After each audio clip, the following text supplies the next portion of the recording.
देवयानीं पर्यचरत् स्त्री सहस्रेण दाशवात् स्वानां अपने जनों पर, परिवार पर, तत् वह संकटं संकट वीक्ष्य विचार कर, तद अर्थस्य च और प्रयोजन की, गौरवं गरिमा को, देवयानी देवयानी की पर्यचरा परिचर्या करने लगी, स्त्री सहस्रेण सहस्रों स्त्रियों के साथ, दासवत दासी की तरह।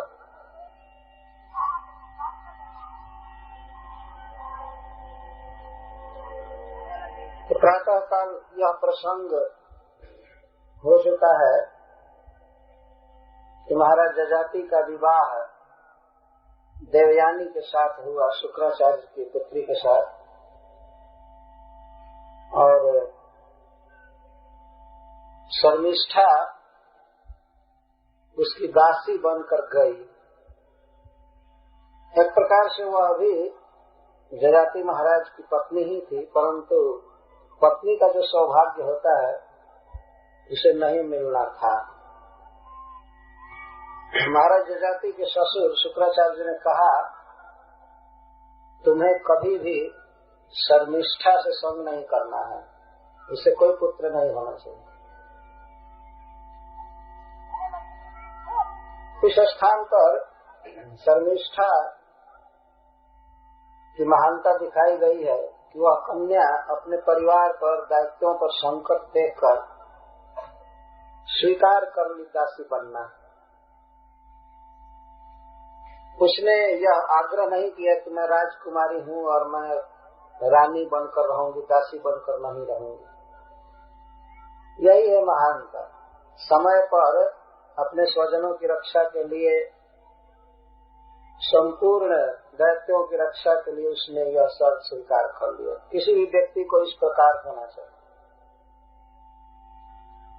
राजा की पुत्री थी, लेकिन एक ब्राह्मणी की सेवा करने के लिए वो प्रस्तुत हो। और देवयानी पर ये चरत, देवयानी की परिचर्या करने लगी।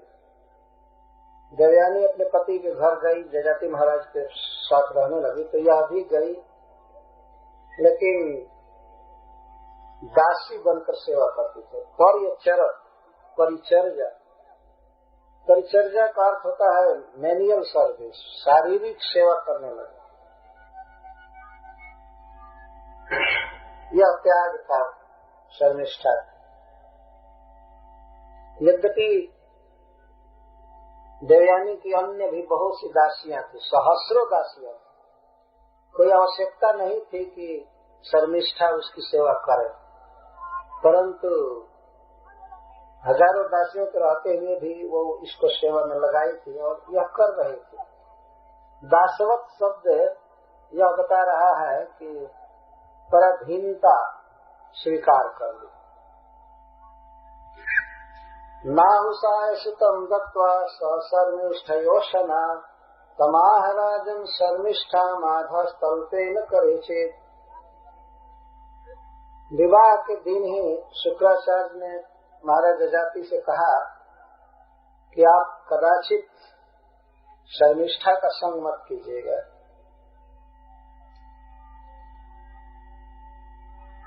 तो बिलो कौशन सिंगादन शर्मिष्ठा स प्रजान पति तमेव बब्रे रहसी सख्या पति मृतौ सती। शर्मिष्ठा सेवा करने लगी देवयानी की। एक बार की बात है, उसने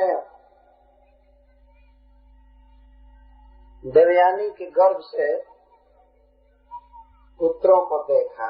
जदू महाराज अभी जो बच्चे थे, अभी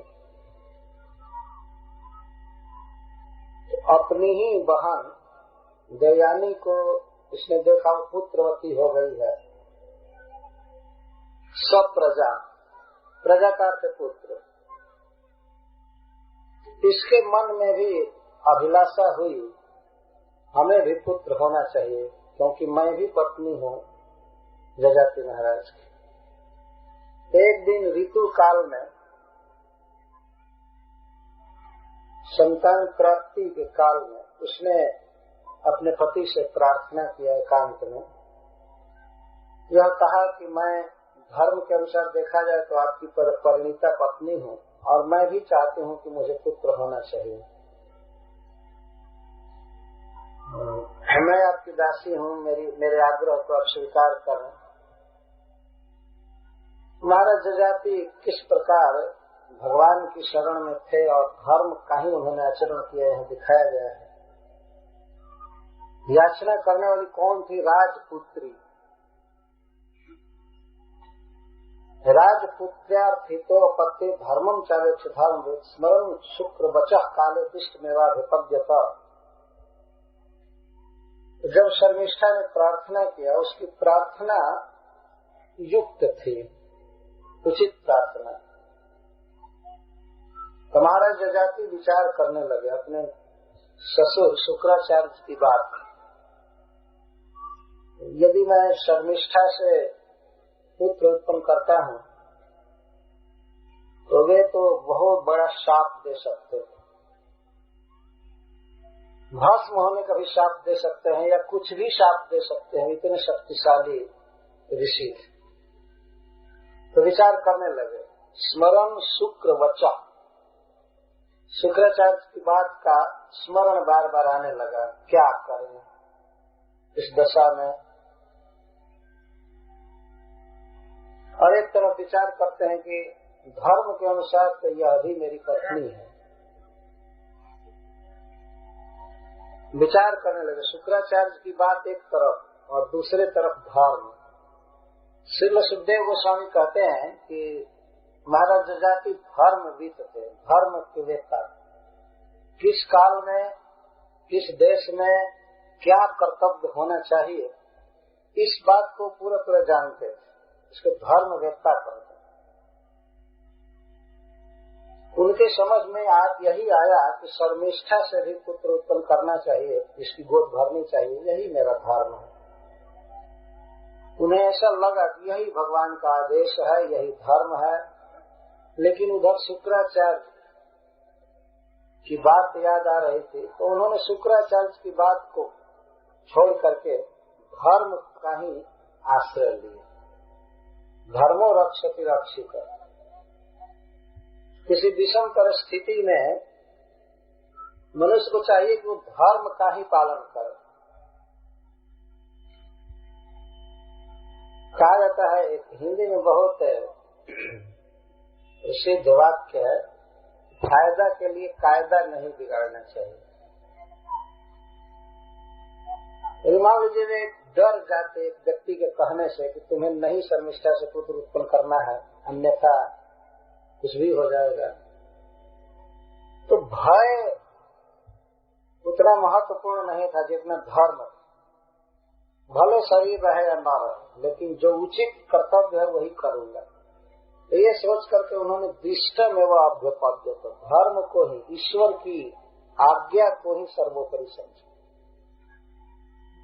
यहाँ श्रीधर स्वामी जी कहते हैं कि दिष्टम दैव प्रापितम एवं तत्संगम अभ्युपद्य। दैव प्रापितम, उन्होंने समझा कि यही ईश्वर का अनुमोदन है।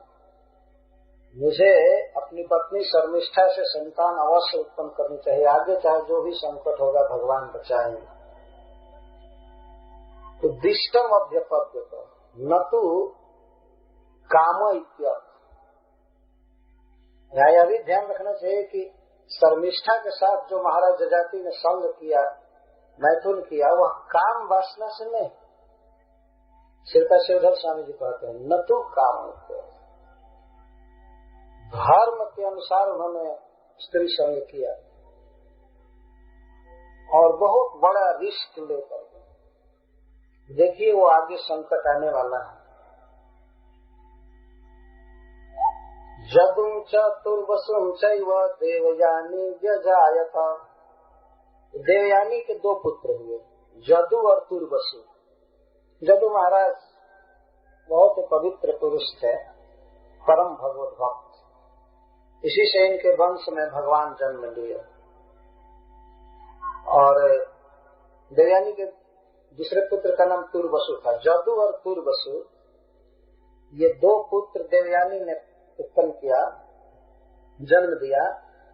और द्रुह्यु, अनु और पुरु, इन 3 पुत्रों को जन्म दिया शर्मिष्ठा ने।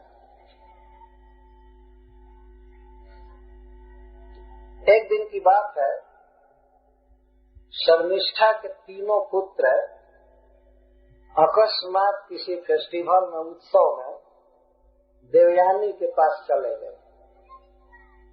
वो बेचारे क्या जानते हैं कि वो हमारी माँ है, और चले गए। देवयानी ने ध्यान से देखा कि ये मेरे ही पुत्रों जैसा क्यों दिख रहे हैं।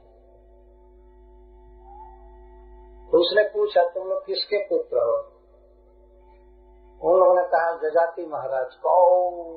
तो मर गई वो सुन करके। जजाति के पुत्र हो? तुम्हारी माँ का क्या नाम है? शर्मिष्ठा। अब इतना सुनते ही वो क्रोध से मूर्छित जैसी हो गई, और अब सीधे ससुराल से भागी अपने नैहर, अपने पिता से शिकायत करने। पहले तो उसने जा करके जजाति महाराज को बहुत बुरा भला कहा, कामी कहीं के, लोभी दुष्ट, इस तरह से तुम वचन तोड़ रहे हो, स्वीकार किया था तुमने, ये किया था, वो किया था। और सीधे निकल, रानी होते हुए भी घर से निकल करके भागने लगे।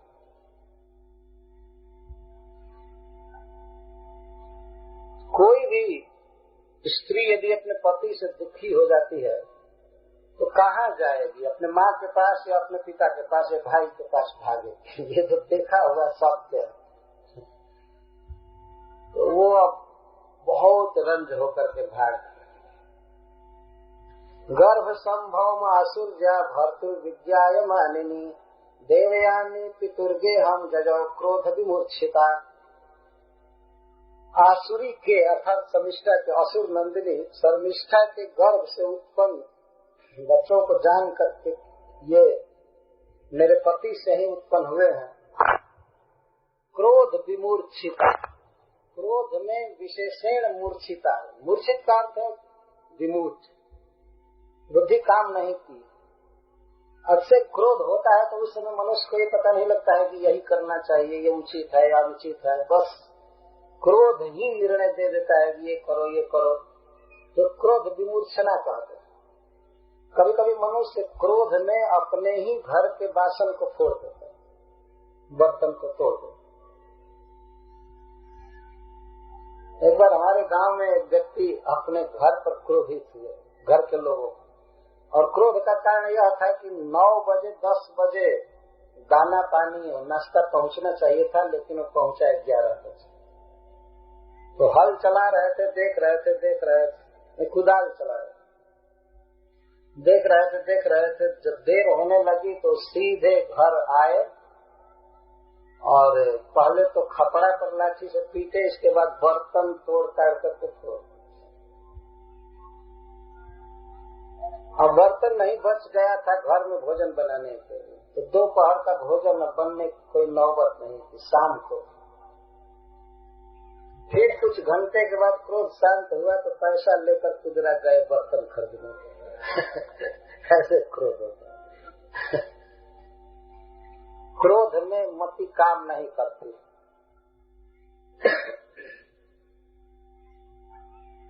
बेचारी वो क्रुद्ध हो गई। सभी अपने अपने स्वभाव से बाध्य हैं। वो स्त्री थी। देखिए कितना दिन अमरस चला। शर्मिष्ठा ने कुआं में पटका था कई साल पहले, लेकिन अभी भी उसको दया नहीं आ रही।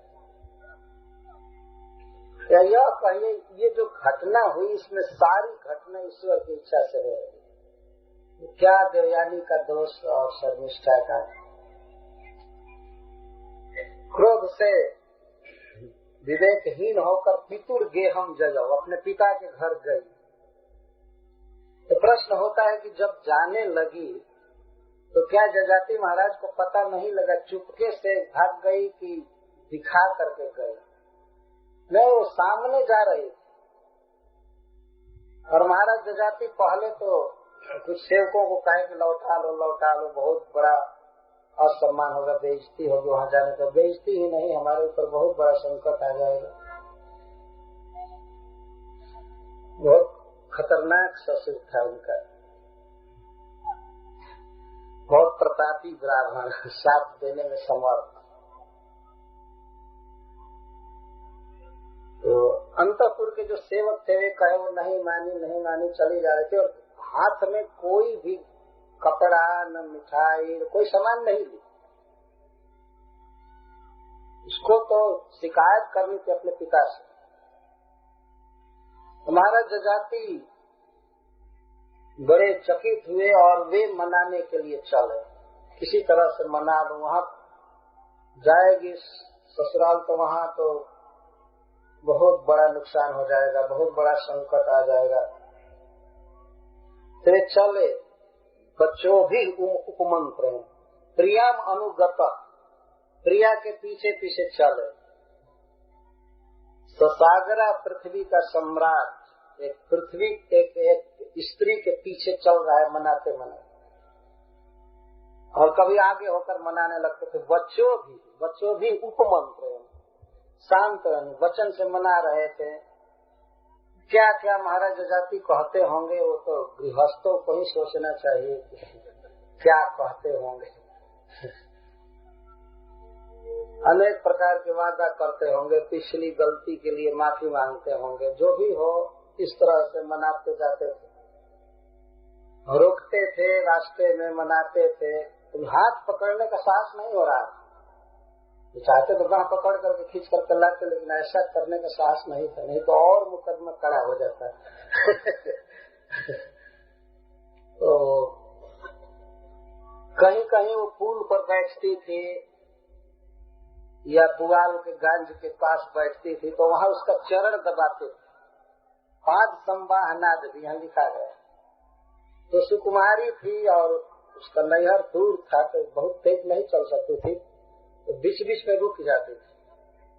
एक तो क्रोध में थी, ऐसे क्रोध से और भी थक जाता है। तो कहीं कहीं बैठती थी तो उसका पाद संवाहन करते थे, चाहे खड़े खड़े रहती थी और बैठ करके चरण दबाने लगते थे। पाद संवाहन आदि थी। पाद संवाहन मुख्य था, चरण दबाना, मनाना। और उनके मंत्री, उनके कोषाध्यक्ष आदि बड़े बड़े लोग सब देख रहे थे। सारा नगर तमाशा देख रहा था कि महाराज जजाति अपनी पत्नी को मना रहे हैं। क्यों मना रहे थे? तो श्री सुखदेव गोस्वामी कहते हैं कामी तो मना रहे थे, छोड़ देते जाए तो देखा जाएगा। भय उतना नहीं था इनको जितना काम था इनके मन में। देवयानी परम सुंदरी स्त्री और गुणवती थी। वास्तव में देवयानी ने जितनी महाराज जजाति की सेवा किया, बहुत कम स्त्रियां वैसा करती हैं। देह से, वचन से और मन से, सब तरह से वो इनकी सेवा करती थी। बहुत पतिव्रता स्त्री थी, परंतु आज इस तरह से क्रोधित हो गई। ये पहली घटना नहीं थी, वो बीच बीच में महाराज जजाति मनाए होंगे, इसीलिए उसकी आदत बन गई थी रुष्ट होने की। कुछ ऐसे गृहस्थ होते हैं कि वे रोज आपस में रूसाखोली करते हैं और मान भी जाते हैं। इनका दैनिक कार्य है ये। एक आध घंटा बोला चाली नहीं होना, फिर भूल जाते। इस तरह से स्त्री माननीय हो जाती है, पति ही बिगाड़ता है वास्तव में। पहले से ही सतर्क रहे तो इतना बिगड़ने का कोई प्रश्न नहीं। मनाना चाहिए, स्नेह करना चाहिए, लेकिन हिसाब से।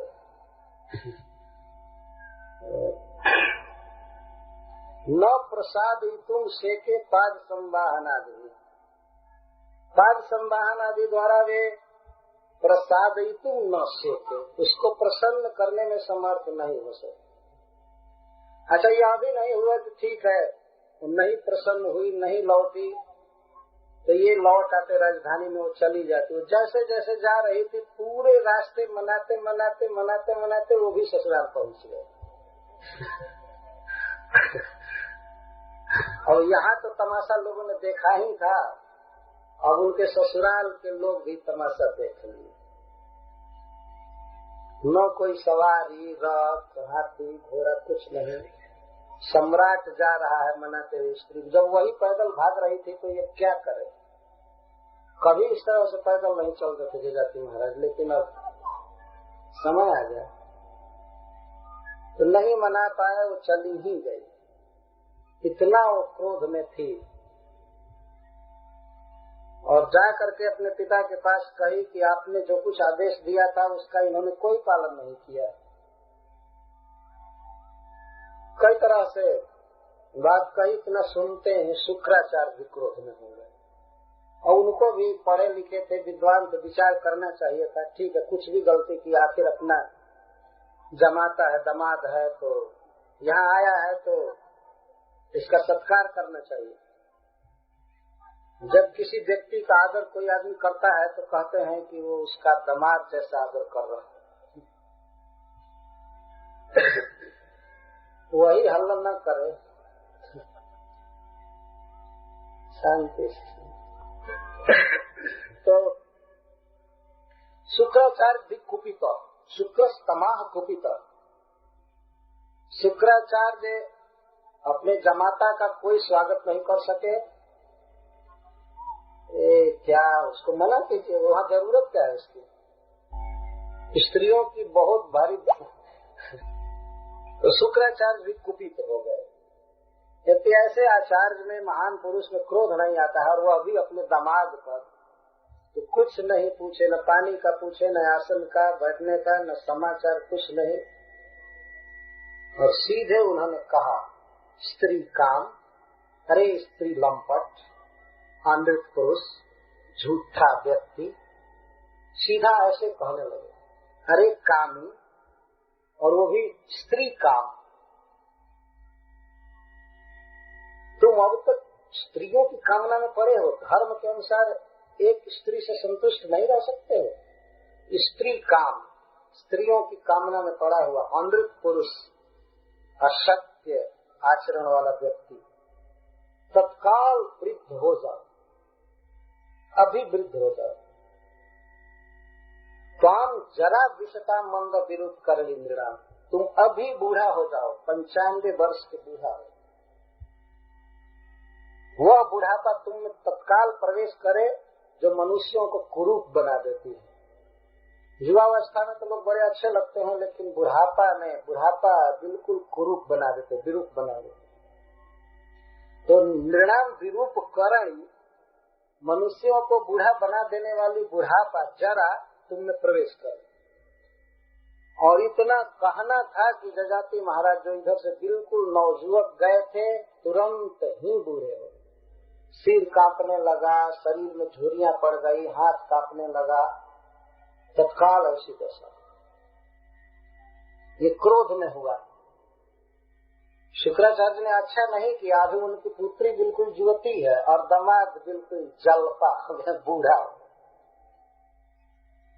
और उनका ही किया हुआ। कोई ससुर आज तक अपने दामाद को ऐसा नहीं किया होगा। पर क्रोध में कुछ भी कोई कर सकता है, क्रोध विवेक को हर लेता है। निर्णाम विरूप करणी त्वाम जराम त्वाम विषता, हे मंद, अरे बुद्धिहीन, तुम तत्काल बूढ़े हो जाओ।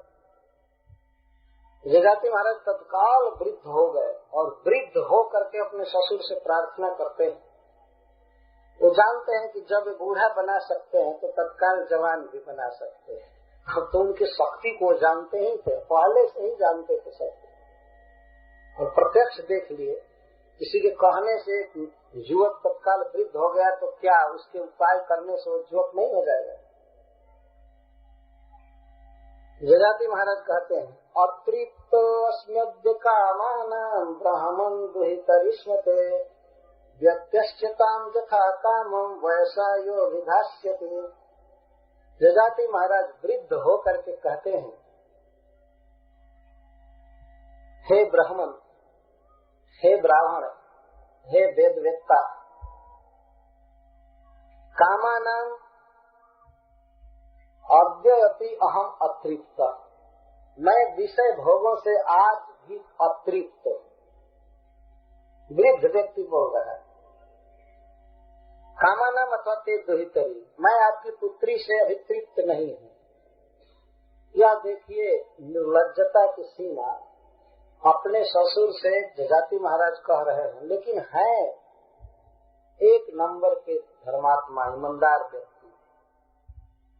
जो भी है जीवन में काम है, भोगों की लालसा है, तो उसको कह रहे हैं कि हे ब्राह्मण, हे वेदवेत्ता, हे सर्वज्ञ, हे सर्वशक्तिमान, मैं विषय भोगों में अभी तृप्त नहीं हूँ और विषय भोगों में तृप्त नहीं, कामनाओं से मैं तृप्त नहीं हूँ। विषय भोग में बहुत किया लेकिन तृप्त नहीं।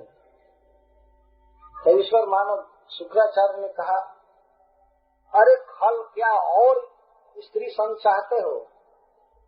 ये कहते हैं, नहीं, मुझे अन्य स्त्रियों की कोई कामना नहीं है, लेकिन आपकी पुत्री से अभी मैं तृप्त नहीं।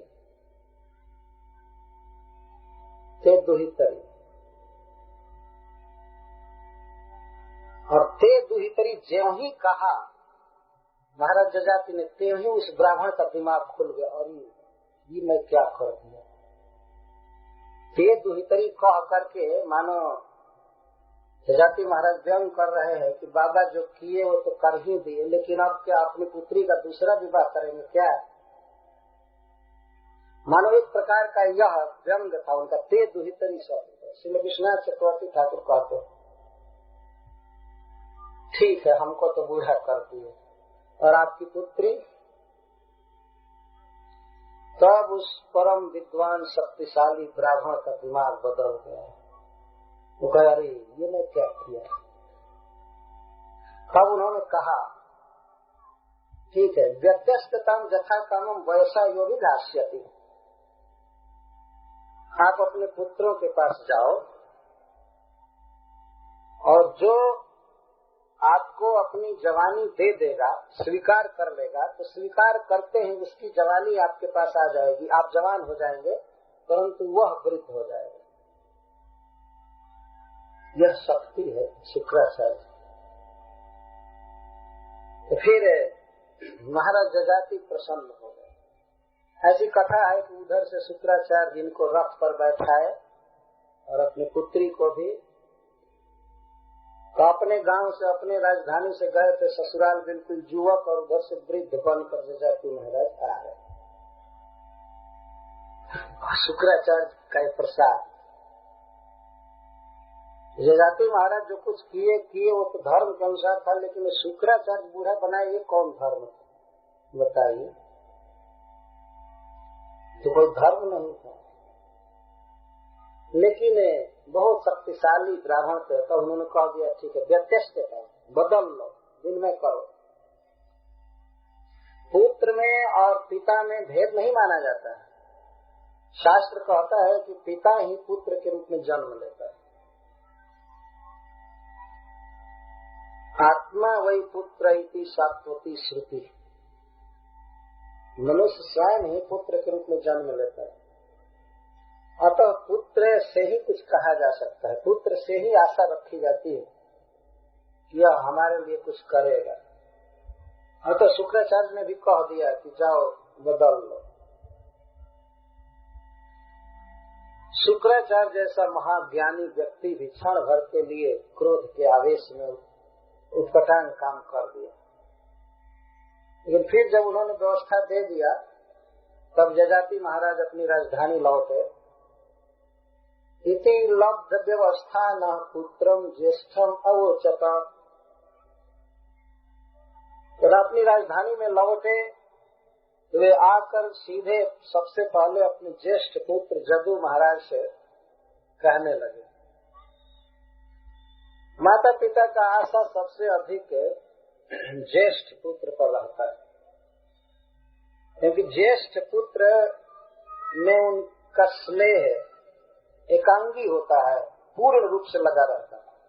धीरे धीरे जब कई बच्चे हो जाते हैं या बच्चियां हो जाती हैं तो उनका स्नेह सब में थोड़ा थोड़ा बढ़ता है, परंतु पहला बच्चा होता है तो सारा स्नेह उसी में रहता है, बहुत प्रेम से पोसते पालते, तो आशा भी रहती है कि यह हमारे काम आएगा, यह आशा लगी रहती है। इसीलिए जजाति महाराज सबसे पहले अपने ज्येष्ठ पुत्र के पास आए, जदु महाराज के पास, और उन्होंने कहा, जदो तात प्रतीक्षे माम जराम देहि निजम वयः। हे तात, हे प्रिय पुत्र जदु, संबोधन भी कर रहे, जदो, हे जदो, हे तात, हे मेरे प्रिय पुत्र, इमाम जराम प्रतीक्ष, यह जरा ले लो, यह बुढ़ापा ले लो, और निजम वयः दे, वयः का यौवनम, अपने यौवन दे दो, अपनी जवानी दे दो, और ये बुढ़ापा ले लो। माता मह कृतम वत्स, तो माता मह कृतम, माता मह जैसे पितामह दादा को कहते हैं, तो मातामह नाना को कहते हैं। मैंने जदु महाराज ने कहा कि पिताजी ये कहाँ से कमा कर आ गए, ये जरा लेकर के कहाँ से आ गए, कैसे घटना घट गई है। किसी को जिज्ञासा होगी कि आप तो अभी बिल्कुल 16 वर्ष के लड़के जैसे थे और आप एकाएक बूढ़े कैसे हो गए। तो महाराज जजाति कहते हैं तुम्हारे नाना ने पाहुर दिया उधर से, माता मोह कृता, अथवा इसके द्वारा यह कह रहे हैं कि और किसी ने बेटा नहीं किया, तुम्हारे नाना ने ये किया। और उनके खास नाना शुक्राचार्य थे जदु महाराज। माता मह कृता, नाना के द्वारा दी गई बुढ़ापा है, तो बेटा इसको तुम ले लो और अपनी युवावस्था मुझे दे दो।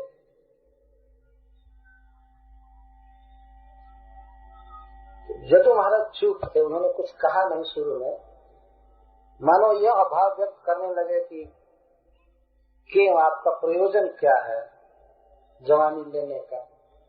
तो कहते वयसा भवदीयेन रंसे कतिपया समहा, हे पुत्र तुम्हारी जवानी से मैं कुछ वर्षों तक संसार का भोग भोगना चाहता हूँ। बूढ़ा शरीर से संसार को नहीं भोगा जा सकता, युवक शरीर से ही भोगा जा सकता है। इसीलिए पुत्र मैं तुम्हारे यौवन से संसार के सुख को भोगना चाहता हूँ, अभी मैं तृप्त नहीं हूँ। इसलिए पुत्र तुम मुझे जवानी दे दो।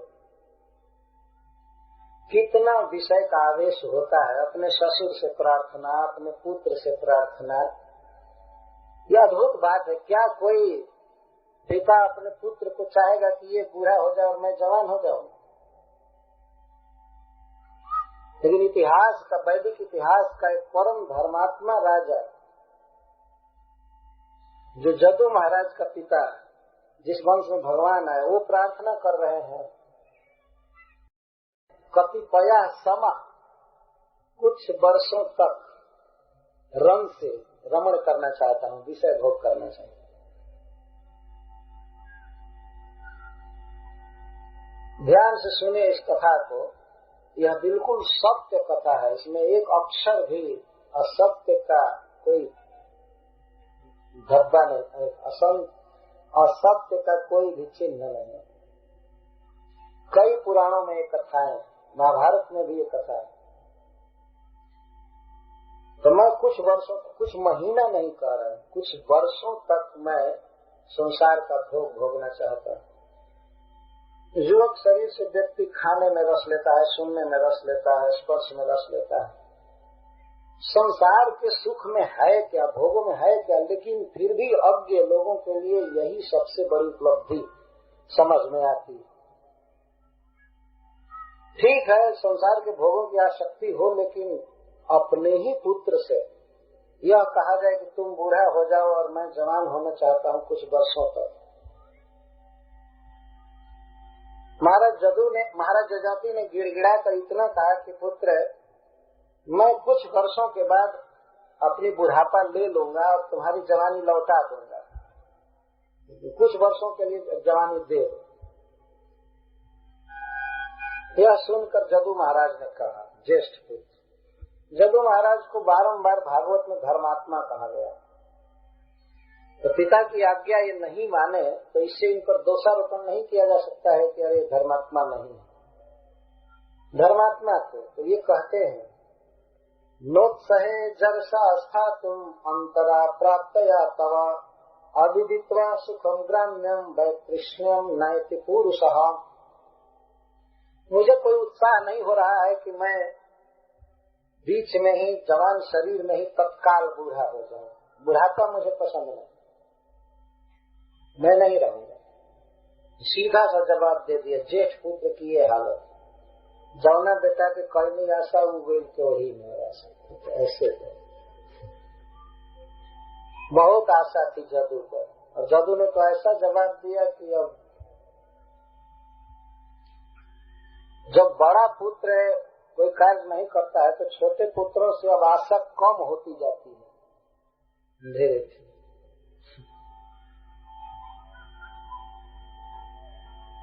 जरसा स्थातु न उत्सह, कैसी जैसे अंतरा प्राप्त, अंतरा प्राप्त का अर्थ है कि जवानी के शरीर में एकाएक बुढ़ापा में रहने के लिए मैं न उत्साह, मुझे कोई उत्साह नहीं, मैं नहीं बूढ़ा रहूंगा। क्यों? क्योंकि मैं भी वैतृष्ण्य चाहता हूँ, मैं भी वैराग्य चाहता हूँ। मैं भी चाहता हूँ कि मेरे भीतर वैराग्य रहे और संसार की कटुता का कुछ अनुभव हो भगवान में मन लगाने के लिए। तो जो व्यक्ति संसार में ग्राम में सुख नहीं भोगा है, विशेषकर स्त्री का सुख नहीं भोगा है, तो उसमें उसको पता नहीं चलता है कि यह कितना दुखद है। तो जब ग्राम में सुख तथा कभी ग्राम में सुख भोग लेता है तब उसको पता चल जाता है कि अरे ये दुख है, तब उसका वैराग्य दृढ़ होता है। श्रीमद् भागवत का यह सिद्धांत है। और दूसरा यह सिद्धांत है कि विषय भोगों को जो नहीं भोगा है वही ठीक है, उसको कभी इच्छा होती नहीं। और जो लोग विषय भोग में रह चुके हैं उनको तो उसकी याद आती रहती है रात दिन, और वो उसी चक्कर में रहते हैं संसार। तो यहाँ पर जदू महाराज का उद्गार बहुत महत्व रखता है। वास्तव में जदू महाराज भगवान के परम भक्त थे, तो वे चाहते थे कि जवान रह करके भगवान की भक्ति करूं, बूढ़ा हो जाऊंगा तो क्या भक्ति करूंगा, मंदिर मार्जन करना है, भगवान की आरती करनी है, बर्तन धोना है, फुलवारी लगाना है, मुझे नहीं चाहिए। अब तो बड़ा पुत्र जब इस तरह से जवाब दे दिया तब जजाति महाराज अपने दूसरे पुत्र के पास आए, तुर्बसु के पास। जदू और तुर्बसु ये दोनों देवयानी के पुत्र थे। तो देवयानी के पुत्र ने तो जवाब दे दिया, भले कितना भी शुद्ध नियत से दिया, लेकिन आखिर जवाब तो दिया, जवानी तो दिया नहीं। तुर्बसु से भी उन्होंने यही कहा कि पुत्र, तुम्हारे नाना के यहाँ गया था, उन्होंने मुझे बूढ़ा बना दिया बेटा, कुछ दिन तुम नाना के द्वारा दी गई बुढ़ापा में रह जाओ और अपनी जवानी दे दो, मैं कुछ वर्षों तक संसार का सुख भोगना चाहता हूँ। लेकिन तुर्बसु एक नंबर का बदमाश था इस विषय में, पिता की आज्ञा नहीं माना। जदू महाराज भक्त थे, इसने साफ कह दिया कि हम क्यों हैं, आप बुढ़ापा कमाए, आप बूढ़ा हुए हैं तो हम क्यों बूढ़ा हैं, अब अपना कर्म फल भोगी, हम अपना कर्म फल भोगे, सीधा से कह। और जजाति महाराज जब दूसरे पुत्र के पास गए तो कहे कि देखो जदू ने जवाब दे दिया, वो बात नहीं माना बेटा, तुम पर आशा लगा करके आया हूँ। तो बीच के तीन जो थे, तुर्बसु, अनु और द्रुहि और अनु। तुर्बसु ये देवयानी का पुत्र था और अनु, द्रुहि और पुरु ये शर्मिष्ठा के पुत्र थे। तो तुर्वसु, द्रुहि और अनु बारी बारी से जाते थे सबके पास और कहते थे वो नहीं, हमारी इच्छा पूरी किया बेटा, तुम पर आशा है। लेकिन तीनों ने यही कहा, हम बूढ़ा नहीं होना चाहिए, बुढ़ापा में इतना दुख है और आपके व्यवहार से यदि नाना ने बूढ़ा बना दिया तो आप भोगी, हम क्यों भोगेंगे। इनको श्रील सुखदेव गोस्वामी खूब गाली दिए हैं भागवत में तीनों को। कहते हैं प्रत्याचक्षुर धर्मद्याज नित्य नित्य बुद्ध। प्रत्याचक्षु जवाब दे दिए ये तीनों, क्योंकि अधर्मद्या कर्तव्य का ज्ञान इनको नहीं था। वास्तव में पिता ने जवानी मांगा तो उनको उसी क्षण दे देना चाहिए, लेकिन वे नालायक पुत्र नहीं दिए जवानी, अधर्मज्ञ थे और अनित्य नित्य बुद्ध है। जवानी अनित्य है, बहुत काल तक जवानी नहीं रहती है, लेकिन इसको वे मूर्ख समझ रहे थे कि हम नित्य जवान रहेंगे। अरे एक दिन तो बूढ़ा होना ही है। इस संसार में मनुष्य जो कुछ भी अर्जन कर रहा है, कमा रहा है, वह नित्य नहीं है। एक दिन मनुष्य छीन लिया जाता है। अपने आप भगवान की ऐसी व्यवस्था है, प्रकृति की ऐसी व्यवस्था है कि जवानी छीन ली जाएगी, धन छीन लिया जाएगा, वाणी छीन ली जाती है, श्रवण शक्ति छीन ली जाती है। आज एक व्यक्ति हम लोगों के पास आए थे तो हम लोग जो कहते थे वो बिल्कुल सुनते ही नहीं थे और बोलने से चुप नहीं हो रहे थे। तो वाणी शक्ति उनकी थी, लेकिन कान ने जवाब दे दिया। तो हम पूछे कि आप तो माइक पर कथा सुनते हैं ना, लाउड स्पीकर पर? हाँ, वहाँ सुनते हैं। तो एक दिन तो बोली बंद हो जाएगी, कफ पित्त बात कंठ में भर जाएगा, सुत ही बुलावट करते। एक दिन ऐसा होगा कि बेटा को केवल इशारा करके बुलाएंगे, बोला ही नहीं जाएगा, ऐसी दशा होती। लेकिन जो लोग जवान हैं वो सोचते हैं कि हम सदा जवान रहेंगे, हम बूढ़ा कभी नहीं होंगे। श्रील प्रभुपाद जी बंगाल का एक कहावत कहते हैं, वो कहते हैं कि जब सूखा गोबर गोईठा बन जाता है, गीला गोबर सूखते सूखते गोईठा बन जाता है, कंडा बन जाता है, तो चूल्हा में जाता है, तो चूल्हा में जाता है, जलता है, तो गीला गोबर जो आज का ताजा है उसको देखकर हंसता है, मूर्ख, सूख गया इसी से चूल्हा में जा रहा है। हमारे जैसा अगर गीला रहता तो कभी भी नहीं जाता है, वो हंसता है, ये तो सूखा इसीलिए जा रहा है। गीला गोबर कोई डालता नहीं चूल्हा में, ये तो सूख गया मूर्ख है, लेकिन उसको पता नहीं कि उस पर भी हवा और सूर्य का प्रकाश लग रहा है, वो अभी 2-4 दिन में सूख जाएगा, तब चूल्हा में चला जाएगा। तो आज जो जवानी के मध्य में है, कल वही बुढ़ापा का दुख भोगे। ऐसा नहीं है कि बूढ़ा आदमी आकाश से टपकाए जाते हैं, जो जवान है वही बूढ़े होते हैं। तो वे तीनों नालायक, दुष्ट, अधार्मिक थे, भोग लोलुप थे और जवानी को, धन को, सबको नित्य मान लिए थे। मनुष्य को इतना मान कर चलना चाहिए कि हम बहुत काल तक जवान नहीं रहेंगे, बहुत दिन तक धन नहीं बना रहेगा। देखने की शक्ति, सुनने की शक्ति, चलने की शक्ति, यहाँ तक कि सांस लेने की शक्ति भी एक दिन नहीं रह जाती।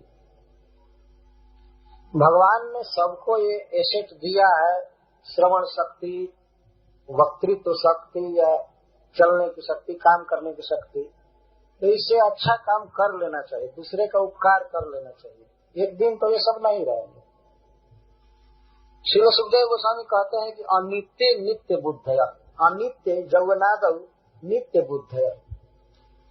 जवानी को नित्य समझ रहे थे, इसलिए वे अपने पिता की आज्ञा को नहीं माने, ठुकरा दिए। जब चारों पुत्रों ने बिल्कुल टका सा जवाब दे दिया, अब तो एक पुत्र बचा है, शर्मिष्ठा के गर्भ से उत्पन्न, सबसे छोटा बेटा। महाराज जजाति गए उसके पास।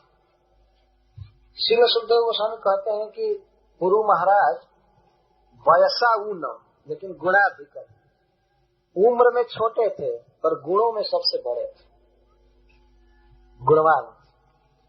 उम्र में तो सबसे बड़े जदू थे, उन्होंने जवाब दे दिया। उसके बाद तुर्वसु, द्रुहु, अनु, तो पुरुष सबसे छोटे थे। सुखदेव गोस्वामी कहते हैं अपृच्छत तनयम पूर्वम वयसोनम गुणाधिकम।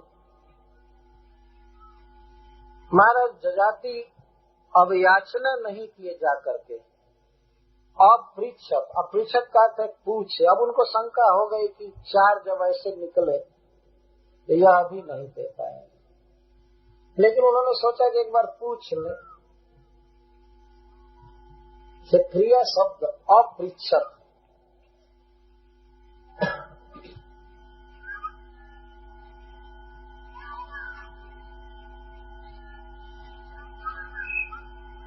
और सबसे पहले उन्होंने कहा न तुम अग्रजवद्वत्स माम प्रत्याख्यात मनहसि। हे वत्स, प्रिय पुत्र,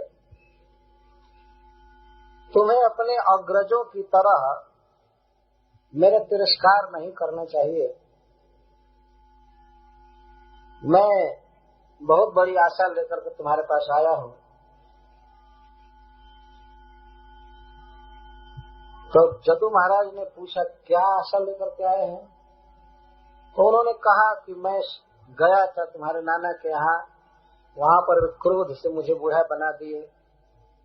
बेटा मैं चाहता हूँ कि तुम मुझे अपनी जवानी दे दो और मेरी बुढ़ापा ले लो। मैं कुछ वर्षों तक जवान रहकर संसार को भोगना चाहता हूँ, तो तुम मेरी बुढ़ापा ले। इतना सुनते ही पुरु बहुत दुखित हो गए और लगे अफसोस करने के पिताजी मुझे बहुत खेद है कि आपको कहना पड़ा। इसके लिए मेरा तो कर्तव्य था कि मैं आपके रुख का पता लगा करके अपने आप दे देता। वास्तव में वो वैसा उन्नम गुणाधिकम, उम्र में छोटे थे लेकिन गुणों में बड़े थे। बड़ा पुत्र होने से क्या होगा? आजकल तो देखते हैं कि बड़ा पुत्र माता पिता से सबसे पहले अलग हो जाता है। ये सब जगह देखा जाए, छोटा हो चाहे बड़ा हो, जो सेवा करे वही पुत्र पुत्र है ना। भगवान कृष्ण तो छोटे पुत्र थे देवकी जी, लेकिन गुणाधिकम उपेंद्र भगवान बामन देव सबसे छोटे पुत्र हैं। चैतन्य महाप्रभु छोटे पुत्र। ऐसा कहा जाता है कि सुभाष चंद्र बोस अपने भाइयों में छोटे भाई थे, लेकिन गुणवान होते हैं। कई ऐसे उदाहरण। तो गुणों में महान थे। अब यहाँ गुणों की चर्चा नहीं है किस गुण में, लेकिन इसको मुक्त प्रग्रह कहते हैं। ये पाठकों पर और श्रोताओं पर छोड़ दिया जाता है, विचार कीजिए कौन कौन गुण थे या अन्य शास्त्रों से मिलाए। तो गुण देखिए क्या है। सबसे प्रधान गुण कि उस बच्चे में, उस लड़के में संसार का सुख भोगने की लालसा बिल्कुल नहीं। और हमारे पिताजी सुख भोगें, हमारे पिताजी सुखी रहें, यही भावना उसमें थी। चाहे हमारे स्वजन सुख भोगे, हम भले दुख में रह जाएंगे। यही देवता का विचार। असुरों का, दैत्यों का विचार क्या है कि हम सुख से रहें, बाकी और हमारा भाई चाहे हमारा बाप चाहे कोई भी दुख में रहे। ये विचार असुरों का।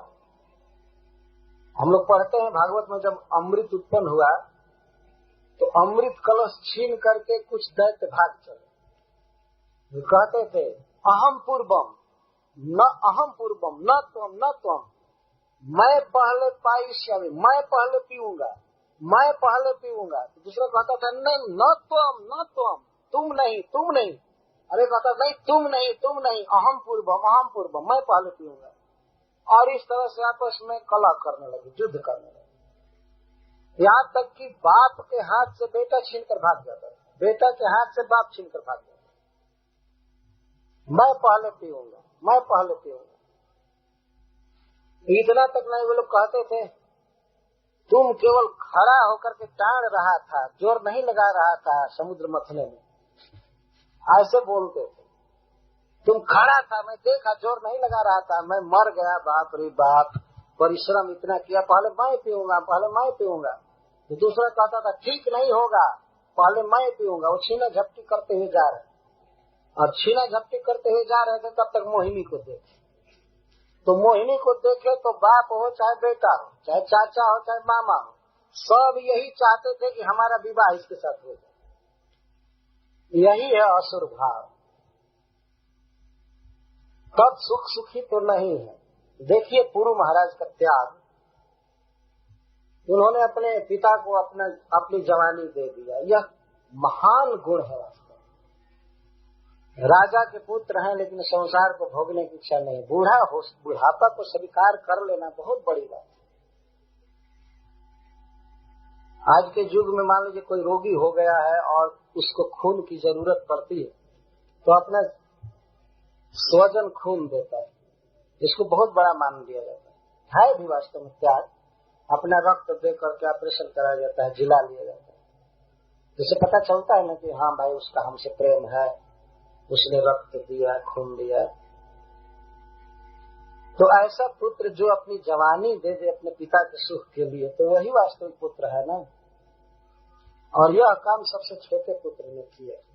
तो पुरु महाराज इस अवसर पर कुछ बोले। गुरु कहते हैं, कोनु लोके मनुष्येन्द्र पितुरात्मकृत अपमान प्रतिकर्तुम क्षमोजस्य प्रसादात् विन्दते परम। हे मनुष्येन्द्र, हे मनुष्यों में सर्वश्रेष्ठ हमारे पिताश्री, इस संसार में कौन ऐसा व्यक्ति है जो माता पिता के द्वारा किए गए उपकार का बदला चुका सकता है? अर्थात कोई नहीं। पितु आत्मकृत अपमान, वास्तव में शरीर को बनाने वाले, शरीर के जन्मदाता पिता। आत्मकृत पितु, आत्मा का अर्थ देह। यदि पिता नहीं होते तो ये देह नहीं बना होता। तो माता पिता मिलकर के इस देह का सृजन करते हैं। माँ गर्भ में पालती है कई महीने तक, और पिता का वंश होता है, और जन्म लेने के बाद पिता कई प्रकार से बच्चे का पालन करते हैं। यदि बच्चा बीमार हो जाता है तो ऋण लेकर, कर्जा लेकर के, और फिर भी दवाई कराते हैं, दूध खरीदते हैं, बच्चे को पिलाते हैं, स्वयं नहीं पीते हैं। यह देखा गया है, गरीब से गरीब व्यक्ति अपने पुत्र का कितना पालन करता है। तो संसार में कोई भी व्यक्ति समर्थ नहीं है कि माता पिता के उपकार का बदला चुका दे। यहाँ तक कि 100 वर्ष की जिंदगी मिले और लगातार माता पिता की सेवा करता रहे, तभी भी उनका ऋण नहीं उतार पाएगा। इतना ऋण है माता पिता। कौन ऐसा कर सकता है? कौन ऐसा स्नेह करेगा?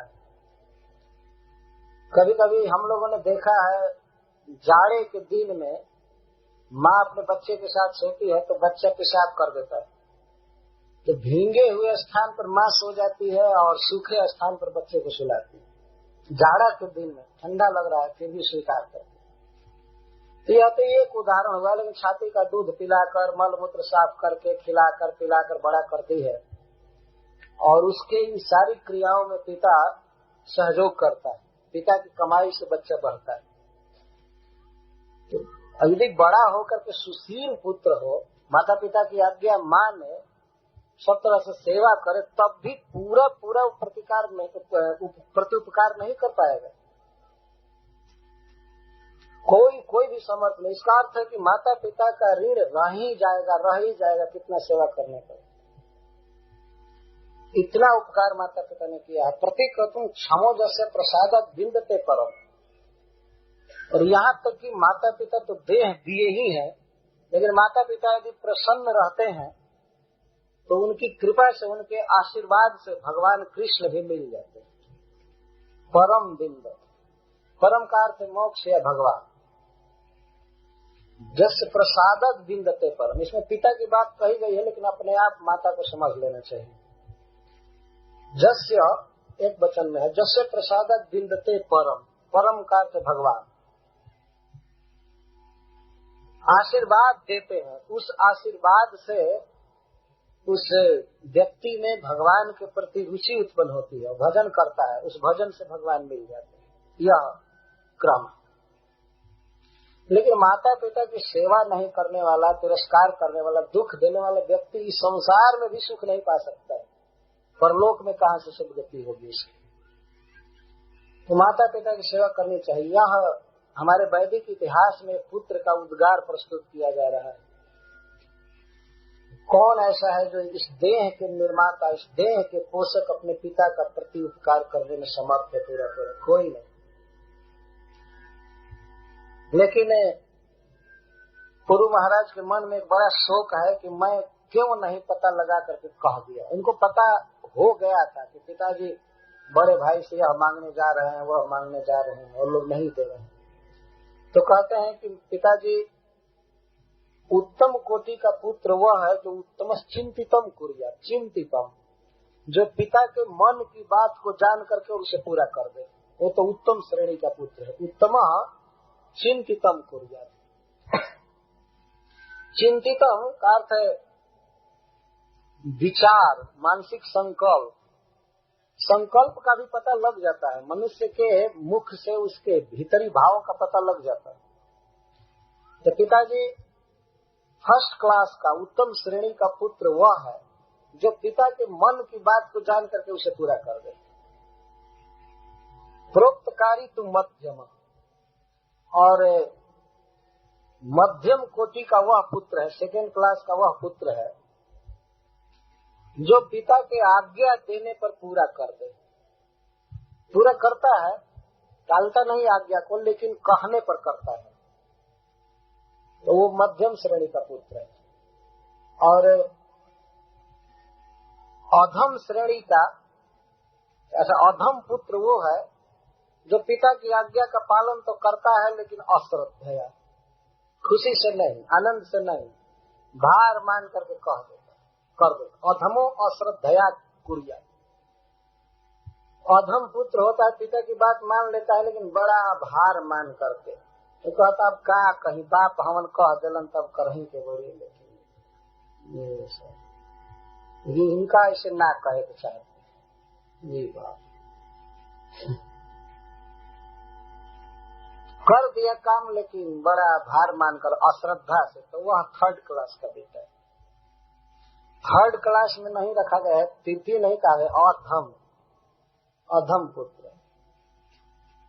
और जो करता ही नहीं है आज्ञा का पालन, कुछ भी नहीं करता, पिता ने आज्ञा दिया या करो नहीं करता है, तो वो तो पुत्र है ही नहीं। अकर्ता उच्चरितम पितु, वह पिता का मल है, पुत्र नहीं, मूत्र है। ये पूर्व महाराज कह रहे हैं, जो पिता की डायरेक्ट आज्ञा देने पर भी पिता की बात न माने तो वह तो पुत्र है ही नहीं, वो तो मल मूत्र है वास्तव में। गोस्वामी तुलसीदास जी ने लिखा है पुत्र और मूत्र दोनों एक ही मार्ग से निकलते हैं। तो राम भजा सो पूत है, ना तो मूत्र का मूत्र। जो भगवान का भजन किया तब तो पुत्र है, नहीं तो वह मल मूत्र है। ये पूर्व का उद्गार। तो मुझे बड़ा खेद है कि मैं फर्स्ट क्लास का पुत्र नहीं बन पाया। वास्तव में उत्तम से भी उत्तम पुत्र थे पूर्व, लेकिन अब अफसोस हो रहा है कि पिता को आकर के मेरे पास कहना पड़ा।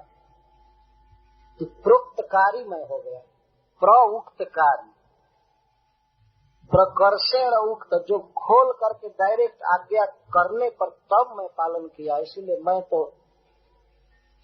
दूसरे श्रेणी का पुत्र हो गया, प्रथम श्रेणी का नहीं। मुझे इस बात का बड़ा अफसोस हो रहा है।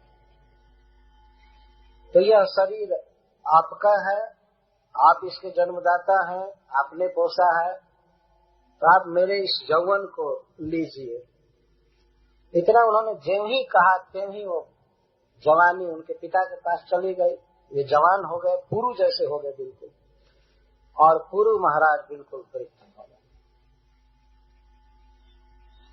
यह एक ही उदाहरण है हमारे वैदिक इतिहास में कि पुत्र ने इस प्रकार अपने पिता को सुख देने के लिए इतना बड़ा दुख उठाया। कम से कम हम लोगों को सीखना चाहिए, जिनके माता पिता जीवित हैं और आगे होंगे माता पिता, तो पुत्र तो है नहीं, मतलब जिनके माता पिता हैं तो माता पिता को सुख देने का हर एक प्रयास करना चाहिए। अच्छा खिलाना, आगे खिलाना, उनको अच्छा से बैठाना, अच्छा वचन बोलना, सेवा करना, कई तरह से, तब व्यक्ति श्रेय को, मोक्ष को प्राप्त करता है। नहीं तो बहुत दुर्गति में जाना पड़ता है। इति प्रमुदित पुरुः प्रत्यगृह्णाज्जरान्तितो सोऽपि तद्वयसा कामान् यथावत् जुजुषेन्द्रपा। इस प्रकार पुरु ने जो अपना यौवन दिया अपने पिता को, तो प्रमुदित, बहुत प्रसन्न मन से, प्रसन्नता के साथ उन्होंने अपने पिता के बुढ़ापा को ले लिया। जब कोई व्यक्ति बहुत बड़ा काम करता है तो शारीरिक कष्ट होने पर भी उसको बहुत आनंद आता है। ऐसा कहा गया है कि जो क्षत्रिय युद्ध धर्म को जानते हैं और उनको पता है कि युद्ध में मरने पर स्वर्ग मिलता है, तो सामने बाण लगता है या कोई अस्त्र लगता है, लेकिन अस्त्र लगने में उनको पीड़ा का अनुभव नहीं होता है, आनंद का अनुभव होता है। मनस्वी नाम हर्ष करी, भागवत में लिखा गया, हर्ष होता है। हरे कृष्णा हरे कृष्णा। क्या हो गया है, यौवन दिया और बुढ़ापा को स्वीकार किया, लेकिन बहुत प्रसन्न, बहुत खुश। तो मैं उदाहरण दे रहा था कि वीरों पर बाण लगता है फिर भी प्रसन्न रहते। और जैसे पतिव्रता स्त्री अपने पति के साथ चिता में जलती है, तो जलने में आंच लगती है, लेकिन आंच ही बिल्कुल कमल जैसे सुकुमार लगती है। आग की लपटें उसको सुख देती है, सुख का अनुभव करती है। या कभी कभी भक्त घोर जाड़े के दिन में मंगला आरती में उठते हैं, ठंडा पानी से नहाते हैं, वैसे थोड़ा सा शरीर को वो अयुक्त लगता है, ठीक नहीं लगता, लेकिन फिर भी मन में भगवान का दर्शन करके बहुत प्रसन्नता होती है। और ये सबका अनुभव है कि जो व्यक्ति मंगला आरती में आता है वो सोचता है कितना बड़ा भाग्य, सत्वगुण का उदय होता है, भगवान का दर्शन करता है। बाह्य दृष्टि से तो ठंडा सहना, ठंडा पानी डालना शरीर पर एक कष्ट है, लेकिन उस कष्ट में भी महान आनंद छिपा हुआ है। तो उस आनंद के सामने वो कष्ट अकिंचित कर रहे, कुछ भी नहीं। तो इसी प्रकार अपने पिता के मनोरथ को पूरा किया पुरु ने, पिता को सुख दिया, पिताजी प्रसन्न रहेंगे, खाएंगे पिएंगे सुख भोगेंगे, यह सोच करके पुरु बहुत प्रसन्न रहेंगे, बहुत सुख था। बुढ़ापा में भी उन्हें कोई दुख का अनुभव नहीं हुआ। प्रत्यगृह्णा जरान्तितो सोऽपि तद्वयसा कामान् यथावत् जुजुषेन्द्रपा। तो पुरु अपना यौवन दे करके प्रमुदित थे, प्रसन्न थे, और उनके पिताजी भी उनकी जवानी लेकर के संसार का सुख भोग रहे थे, वह भी प्रसन्न थे। सह अपि,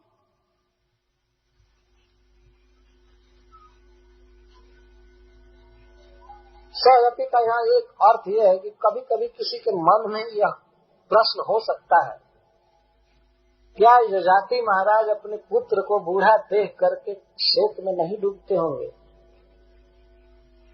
उनके मन में क्या ये बात नहीं आती है कि अरे मेरा पुत्र बूढ़ा हो गया, मैं जवान हूँ, अभी भी जवानी लौटा दूं, ये करूं? नहीं, इतना विषय का आवेश था, संसार सुख के प्रति इतनी लालसा थी कि यह विचार उनको हुआ ही नहीं, और वे मग्न थे विषय भोग में। लेकिन यथावत, यथावत का अर्थ है वेद शास्त्र की आज्ञा के अनुसार विषय भोगों में लिप्त थे। जैसे मान लीजिए उन्हें स्त्री सुख की लालसा थी, तो ऐसा नहीं है कि वे देवयानी जी को छोड़ करके अन्य स्त्रियों के प्रति मन कभी सपने में भी करें, कभी नहीं।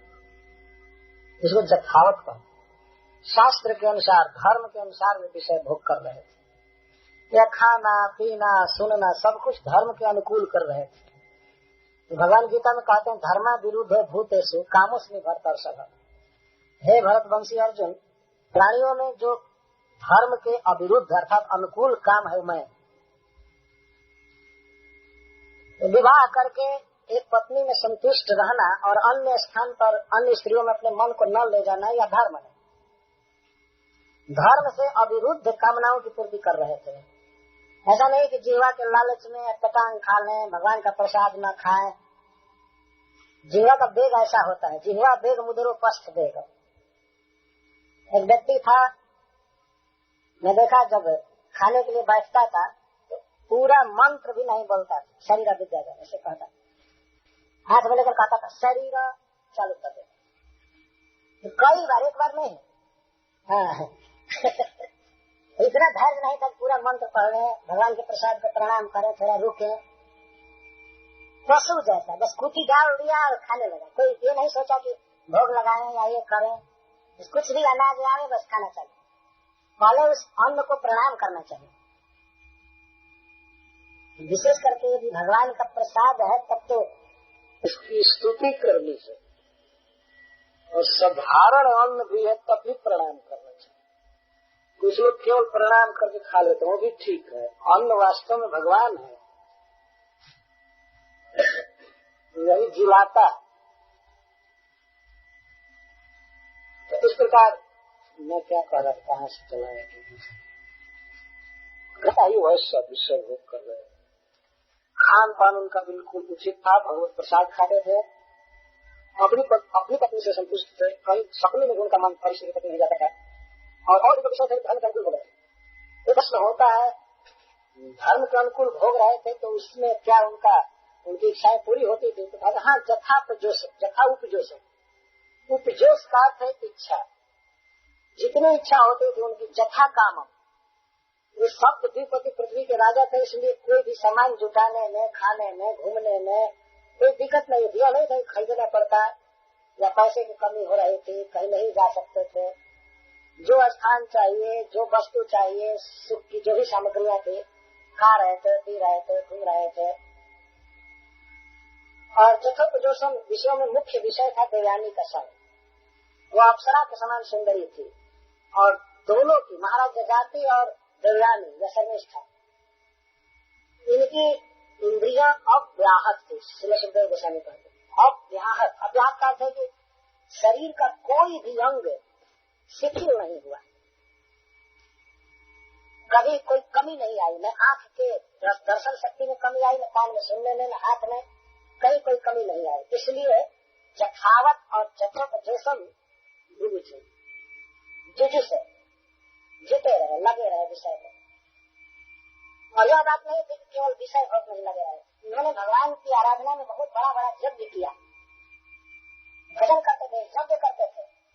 वर्णाश्रम धर्म के अनुसार जो विषय भोग की व्यवस्था है वह पूरे रूपेण महाराज जजाति हो गए। इसी से उनको वैराग्य भी हुआ आगे चलकर, नहीं तो कोई उत्कटांग भोग विरुद्ध भोग हो गए तो कभी भी उसकी शुद्धि नहीं होती। महाराज जजाति जिस समय राज्य कर रहे थे उसी समय महाराज अम्बरीश सूर्यवंशी राजा, और वे तो राजकाज छोड़ करके 24 घंटे भगवान के भजन में रहते, सभी मना कृष्ण पदार बन गए। राज्य का शासन उनके मंत्री देखते थे, जो कभी पूछने भी नहीं जाते तो क्या हो रहा है, उनको भगवान के भजन से पूछ सकते हैं। मथुरा में जाकर के वास करते थे, अयोध्या थे, लेकिन मथुरा में जाकर रहते वहाँ भगवान प्रकट रहते। तो उन्होंने काफी व्रत किया था, उन्होंने कालिंदी में स्नान करने गए जो उसमें बहुत संकट पड़ गया था, उनको सताने के बाद उनकी भक्ति की गाथा जब जयाति महाराज ने सुना तब उनका मन विषय से हट गया और भगवान के प्रति उनका मन लिप्त हो गया। महाराज अम्बरीश की कथा सुनते, ऐसा हमारा चार्ज रहता है। यह शब्द बहुत महत्वपूर्ण है, अव्याहत इंद्रिय। इस संसार में तो अब मनुष्य क्या भोग भोगेगा, आंख पर चश्मा चढ़ जाता है, कान में भी नहीं सुनाई पड़ता है, और पैर सीधा शरीर को नहीं रख सकते, डंडा लेकर चलना पड़ता, और कुछ दिन में तो डंडा से भी खड़ा नहीं रह पाएंगे, पूरा खटिया पर ही दंडवत रखना पड़ेगा। देवयान्यप्यनुदिनम मनोवाग देह वस्तु भी प्रेयसः परमां प्रीतिम वाह प्रेयसी रहा। देवयानी जी के लिए सुखदेव गोस्वामी कहते हैं प्रेयसी।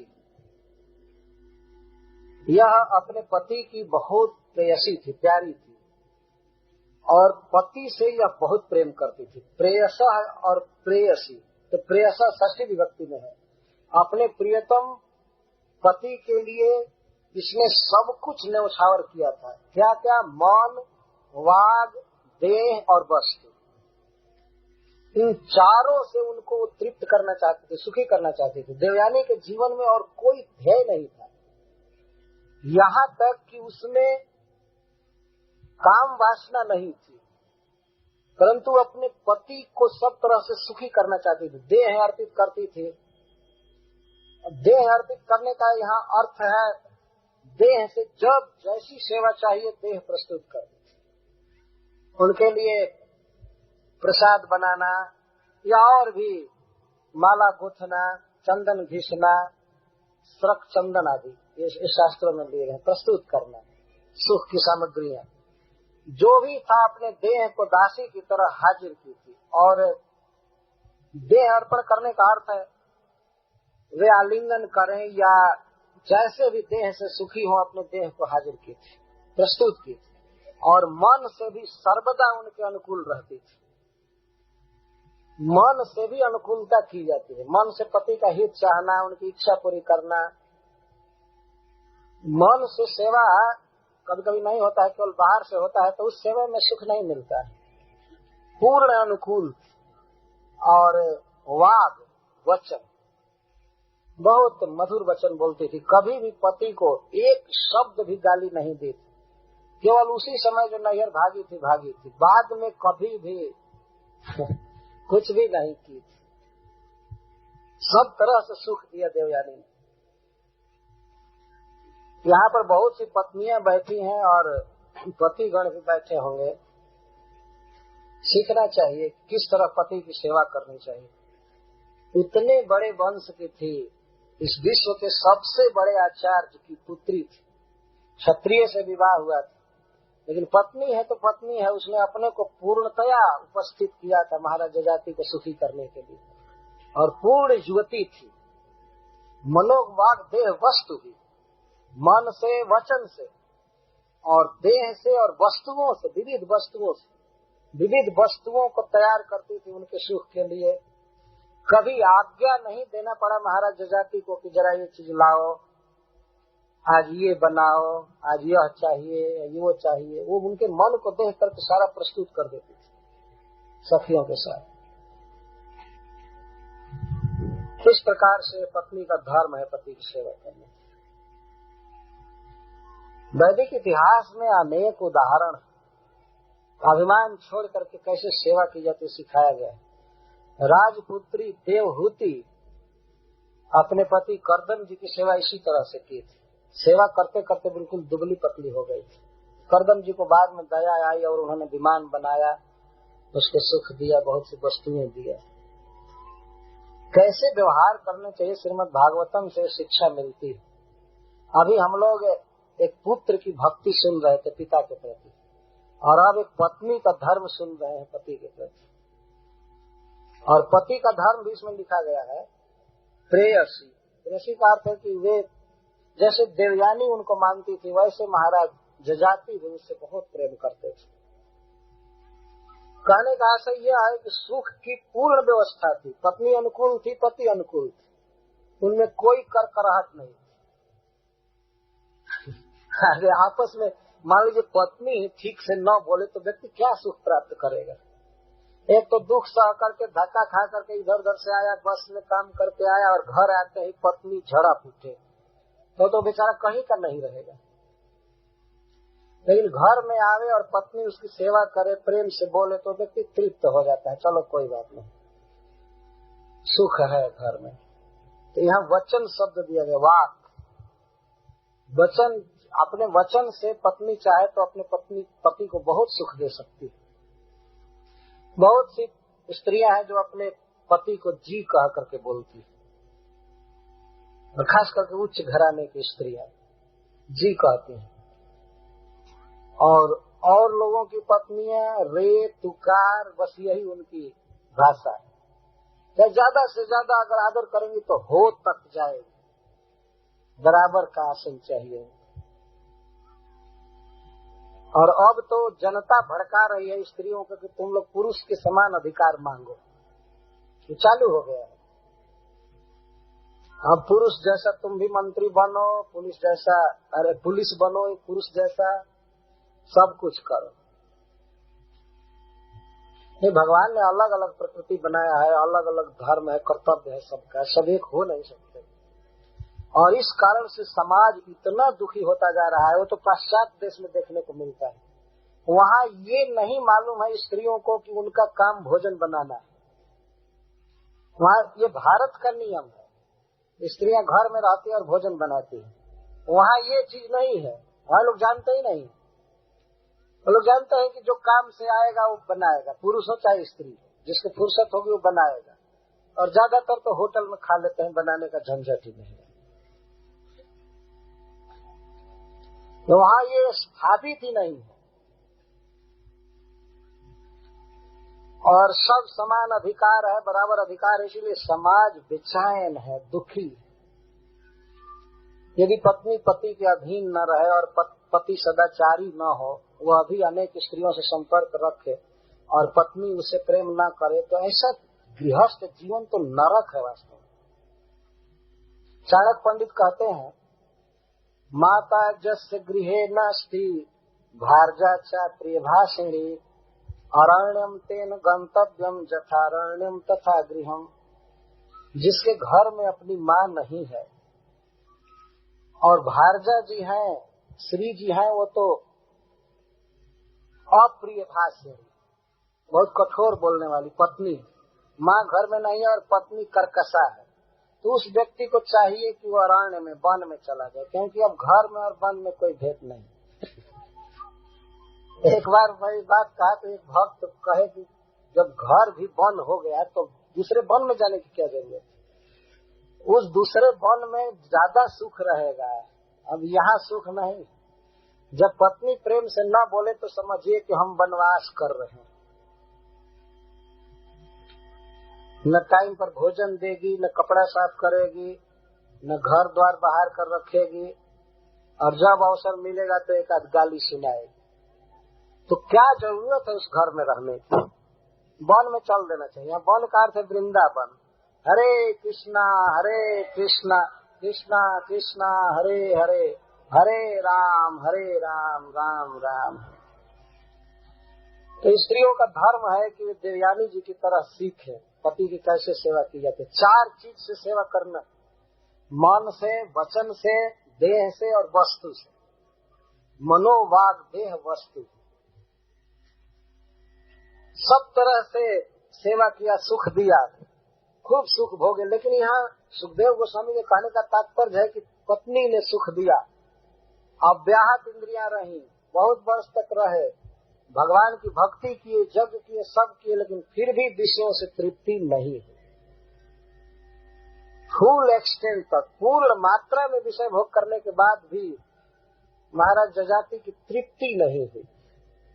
और की लालसा बनी ही रह गई, जवान रहने की लालसा बनी रह गई, भोगों को भोगने की लालसा बनी रह गई।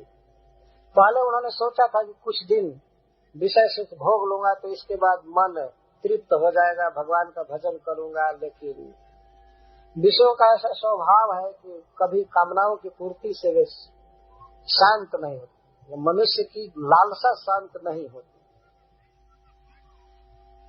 तो यहाँ एक विशेष बात दिखा रहे हैं कि महाराज जजाति केवल विषय ही नहीं थे, वे भगवान के परम भक्त थे। उसको सुनिए। अयजद यज्ञ पुरुषम क्रतुभिर्भूरि दक्षिणहि सर्वदेवमयम देवम सर्ववेदमयम हरिम। यज्ञ पुरुष की आराधना किए गए बहुत बड़े बड़े यज्ञों से, और जिन यज्ञों में भूरी दक्षिणा दी जाती थी। दक्षिणा में सबसे बड़ी दक्षिणा है भोजन देना। भोजन के बाद तब अलंकार, वस्त्र आदि जो भी है दिया जाता है। लेकिन जिस यज्ञ में दक्षिणा न हो वो तो बेकार है। ऐसा यज्ञ जिसमें भोजन न मिले, भगवान का प्रसाद न मिले, तो वो यज्ञ नहीं। भूरी दक्षिणा, एक तो सामान्य जनता को दक्षिणा दी जाती है और यज्ञ कराने वाले ब्राह्मणों को दक्षिणा दी जाती है। महाराज जजाति के यज्ञ का वर्णन मैं पढ़ा हूँ पद्म पुराण में। उनके यज्ञ में भात बनता था तो दूर से उज्जवल पहाड़ जैसा दिखता था। एक छोटे पर्वत जैसा भात दिखता था। ऐसा नहीं कि 2-4 दिन पहले का बना करके गांजा है, बिल्कुल ताजा गरम गरम भात। और दाल के पोखरा बनते थे। पोखरा मतलब पक्का बिल्कुल सोने की दीवारें होती थी और इसमें दाल रखा जाता था। सब्जी आदि के लिए भी भारी भारी कुंड जैसी कड़ाहियां रहती थी और एक साथ लाखों लोग खाते रहते थे। 2 दक्षिणा है मुख्य, एक भोजन एक ज्ञान। दक्षिणा ज्ञान संदेश। तो जिस यज्ञ में भगवान के विषय में ज्ञान दिया जाता है और जनता को भोजन कराया जाता है, वास्तव में वही यज्ञ ठीक यज्ञ। ज्ञान मिले, भक्ति मिले और प्रसाद। हरे कृष्णा कृष्णा कृष्णा हरे हरे, हरे राम राम राम। लेकिन उस यज्ञ में किसकी कथा, किसकी आराधना होनी चाहिए? हरि की। हरि का अर्थ जो अपने भक्तों का दुख हर लेते हैं और परम सुंदर यज्ञ पुरुष भगवान विष्णु की आराधना होनी इस यज्ञ में। यह नहीं कि सतचंडी यज्ञ, रणचंडी यज्ञ, ये सब बेकार चीजें। जनता इतनी मूर्ख है कि उसको किसी भी तरह से बहकाया जा सकता है। यह यज्ञ वह यज्ञ, और कहीं कहीं विश्व शांति के लिए यज्ञ करते हैं। नाम रहता है यज्ञ, हम विश्व शांति के लिए यज्ञ कर रहे हैं और यज्ञ कमेटी में ही झगड़ा हो जाता है। विश्व को कहां से शांत करेंगे? यज्ञ समिति भी अशांत हो जाती है। तो सार्वभौम जी कहते हैं कथा कि एक बार एक पंडित जी कथा कह रहे थे, तो ऐसा करुण प्रसंग कहते थे कि सब लोग रोते थे, प्रेम में रोते थे, पर पंडित जी नहीं रोते थे। तो किसी ने पूछा कि पंडित जी आप कथा कहते हैं तो दूसरे लोग सुन करके रोते हैं, बड़ा आनंद आता है, पर आप नहीं रोते हैं। कहते हैं जब मेरी विदाई होगी तो सब मिलाकर उस समय मैं रोऊंगा। मतलब दक्षिणा नहीं मिलेगी, इसीलिए मैं नहीं रो रहा हूँ कि उस समय काफी रोना पड़ेगा, इसीलिए मैं नहीं रो रहा हूँ। तो मैं कहता हूँ विश्व शांति के लिए यज्ञ होता है, लेकिन वक्ता रोता हुआ ट्रेन में जाता है, वो भी अशांत है। और यज्ञ कमेटी वाले झगड़ा करके सब सामान बांटने लगते हैं, वो भी अशांत हो जाते हैं। पर यज्ञ विश्व को शांति देने के लिए। वाह वाह। विश्व की शांति कैसे होगी? स्वयं भगवान ने बताया है। शांति सूत्र प्रभुपाद जी कहते थे, फार्मूला ऑफ पीस। शांति कैसे मिलेगी? भोक्तारम यज्ञ तपसाम सर्वलोक महेश्वरम सुहृदम सर्वभूतानां ज्ञात्वा माम शांतिम ऋच्छति। स्वयं विश्वकर्ता भगवान बता रहे हैं कैसे शांति मिलेगी। यह जानने पर कि मैं ही, श्री कृष्ण ही समस्त शुभ क्रियाओं के और यज्ञ के भोक्ता है, स्वामी है, और वही समस्त लोगों के ईश्वर और सबके सहज सुहृद है। इन 3 बातों को जान लोगे तो शांति तत्काल मिल जाएगी। तो यज्ञ वह है जिसमें भगवान कृष्ण का संदेश दिया जाए, वही हमारे सुहृद है, वही समस्त लोगों के ईश्वर है और सबके कर्मों के द्वारा पूज्य वही। ऐसा जानेंगे तब न शांति मिलेगी। ये शांति के लिए दूसरे भूत को पूज रहे हैं, चाहे किसी देवी देवता को पूज रहे हैं। भूत से मेरा तात्पर्य निराकार से, या वह नाना प्रकार का भवंडर बनाते हैं और कहते शांति मिल जाए। कैसे शांति मिलेगी? भगवान बता रहे हैं मेरी पूजा करो, मुझमें मन लगाओ, मेरा कीर्तन करो, जस गाओ, अपने आप शांति मिलेगी। तुम्हारा जजाति ने भगवान की आराधना, विष्णु सर्व वेदमय है। यदि भगवान का नाम जप किया जा रहा है, भक्ति की जा रही है, तो समझना चाहिए कि वह व्यक्ति सारा वेद पढ़ चुका है। सर्व वेदमय का अर्थ है कि वेद से सर्वई रहमे व वेद्य, समस्त वेद श्री कृष्ण का गुणगान करते हैं। तो श्री कृष्ण को जान गए, भजन करने लगे, तो इसका अर्थ है कि समस्त वेद पढ़ लिए। और खास करके भगवान का नाम जो व्यक्ति बोलता रहता है, वो समझिए चारों वेदों का महाविद्वान। हरे कृष्णा कृष्णा कृष्णा हरे हरे, हरे राम राम राम हरे। तो सर्व वेदमयम हरि परम सुंदर भगवान विष्णु का भजन कर रहे थे। कृत भी भूरि दक्षिण, भूरि दक्षिणा शब्द उपलक्षण है। जिस जग में बहुत दक्षिणाएं दी गई, बहुत बहुत तृप्त हो गए थे सब ऋत्विक और जनता, जहाँ जाती थी वहाँ धन्य धन्य नृत्य, धन्य जजाति, धन्य है महाराज जजाति, जो इतने भगवान के इतने बड़े भक्त हैं और इस प्रकार का सुंदर यज्ञ की सब जगह प्रशंसा चलती थी। उस भगवान की विशेषता सुखदेव गोस्वामी कहते हैं, जस्मिन विरचितम व्योमनि, जस्मिन इदम विरचितम व्योमनि व जलदावलिः, नानेव भाति ना भाति स्वप्न माया मनोरथ। जिन भगवान नारायण के भीतर यह जगत उसी तरह से आश्रित है जैसे व्योमनि आकाश में बादल रहता है, यह सारा विश्व प्रपंच भगवान विष्णु के भीतर है। तो कभी प्रकट रहता है, कभी नहीं प्रकट रहता है। विषय भोग की बुद्धि से प्रकट कहा जाएगा और भोग बुद्धि नहीं है तो अप्रकट हो जाता है, अथवा सृष्टि के समय प्रकट होता है, प्रलय काल में भगवान के भीतर दिखाई नहीं पड़ता है। यह जगत संपूर्ण विश्व भगवान के भीतर है।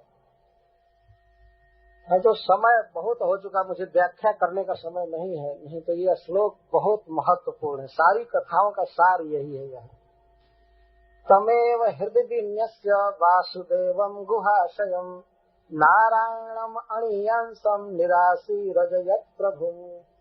भगवान के बहुत से विशेषण दिए गए, वासुदेवम गुहाशयम नारायणम अणियांसम निरा और प्रभु।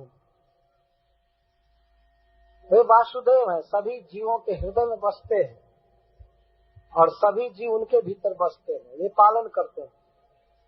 गुहाशयम परमात्मा है, सर्वज्ञ है। नारायणम सभी जीवों के सखा है, मित्र है और ईश्वर है। ऐसे प्रभु का वे भजन किए यज्ञों के द्वारा। क्या उद्देश्य था? सुखदेव गोस्वामी कहते हैं, निराशी, किसी लालसा से भजन नहीं किए, अपना सहज कर्तव्य समझ करके कि मैं भगवान का दास हूँ, मेरा धर्म है प्रभु की आराधना करना, इस भाव से उन्होंने आराधना की, अपने जीवन का कर्तव्य समझकर, किसी कामना से नहीं, निष्काम भाव से यज्ञ किए। स्वर्ग आदि की प्राप्ति के लिए यज्ञ नहीं किए, प्रभु की आराधना के लिए। तमेव हृदय विन्नस्य, किसको हृदय में रखे थे? तम एवं भगवान को ही हृदय में रखे थे। इसका अर्थ है कि वे परम उच्च कोटि के भक्त थे, परंतु एक बात यहाँ दिखाई जा रही है, विषयों का झोंका उनको आविष्ट करता था संसार के तरफ, लेकिन भगवान उनके हृदय में बसे हुए। तम एवं हृदय विन्यस्य, हृदय में भगवान को ही रखे थे। यह देखा जा सकता है आज के युग में भी कुछ ऐसे भक्त होते हैं, वास्तव में भगवान के प्रति उनका प्रेम है, स्नेह है, परंतु फिर भी कभी कभी विषयों के झोंके में पड़ जाते रहते। तुम्हारा जजाति इस तरह से एक भक्त थे जो भगवान से कोई कामना नहीं करते थे और शुद्ध वैदिक विधि से विषयों को भोग, लेकिन इस प्रकार से 1000 वर्ष तक विषयों को भोगते रहे, फिर भी उनका मन तृप्त नहीं हुआ। उधर जो भोग भोगे थे वो तो भोगे थे, लेकिन अपने पुत्र की जवानी लेने के बाद 1000 वर्ष तक बिल्कुल युवक रह करके अव्याहत इंद्रिय से भोग भोगे। एवं वर्ष सहस्राणि मनः षष्टैर मनः सुखम विदधानोपि न तृप्यत सार्वभौमः कदिन्द्रियैः। महाराज जजाति सर्वभूमि के पति थे, अतः संपूर्ण पृथ्वी में जो भी भोग की वस्तुएं थी उनके लिए सुलभ थी और वे भोग रहे थे। मनः सुखम, मनः सुख का अर्थ भोग सुख, भोगों को भोग रहे थे। तो कैसी इंद्रियों से? कदिन्द्रिय, कुत्सित इंद्रियों से। कुत्सित इंद्रिय का मतलब है कि जो विषयों में ही रस मान रही थी, विषय लोलुप इंद्रियों से विषयों को भोग रहे थे। 1000 वर्ष तक भोगे, लेकिन फिर भी मन शांत नहीं हुआ। लालसा जेव की त्यों रही, बल्कि बढ़ती गई, बढ़ती गई, बढ़ती गई। तो जब महाराज अम्बरीश की गुण गाथा सुने तब उनके मन में वैराग्य हुआ और उस वैराग्य की अवस्था में वे अपनी पत्नी देवयानी से एक गाथा गाए। श्रीमद् भागवतम में यह बहुत प्रसिद्ध गाथा है। अब घर छोड़कर वन में जाकर भगवान कृष्ण के भजन की इच्छा हो गई पूरी, तो अपनी पत्नी से एक कथा कहे। साहित्यिक दृष्टि से वह कथा बहुत ही मनोरंजक है और फिलॉसफी की दृष्टि से तो उसमें उच्चतम दर्शन। अपने को बकरा कह करके और अपनी पत्नी देवयानी को बकरी कहकर कथा कह रहे और उनके साथ ही उनके पलंग पर बैठी हुई कहने लगे, हे प्रिय, एक वन में एक बकरा रहता था, बाद में सब बात खुल गई कि वो मैं ही हूँ। किस तरह से एक पति अपनी पत्नी से जीवन के सत्य को बता रहा है और संसार में किस तरह हम फंसे हैं इसका पर्दाफाश कर रहे हैं। बड़ा ही सुंदर प्रसंग, खास करके पति पत्नी के